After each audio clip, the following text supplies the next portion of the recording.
In this video, I'm going to teach you how to join the Mages Guild on Oblivion. It's a very easy process, so make sure to follow along. In this video, I'm going to be talking about how you can initially join the Mages Guild and also what you have to do to travel to the Arcane University. So actually joining the Mages Guild is very straightforward. All that you have to do is travel to any of the main cities and look for the Mages Guild building. It is very obvious. It's going to have blue banners scattered across the building, and all that you have to do is go inside and talk to whoever is on the counter. So this is an example. So if you go over to the Anvil main gate, this is what the building will look like. So you will see the banners here on the side.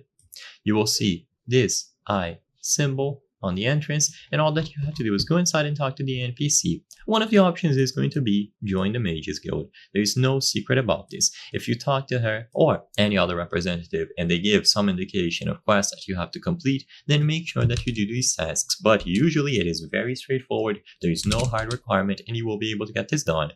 Now, if you want to join the Arcane University, then you will have to talk to every single representative. So, like I said before, every city will have a representative, for example, Code A, and then you will complete their individual quest lines. So every time that you talk to one of these, they will give you some form of quest, and you will have to complete their respective quest lines. So just go over to Anvil, Bravil, Bruma, and so on, and after you find all of these mages, you do their tasks. For example, find a missing mage's staff, find the invisible mage, recover a lost ring, help a certain person recover her sanity.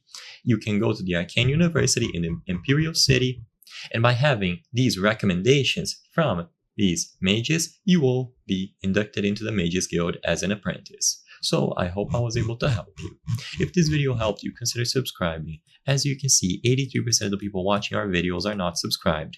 If you subscribe, you can help us from the channel make higher quality content. So I highly count on your subscription. Thank you for watching, and I'll see you on the next one.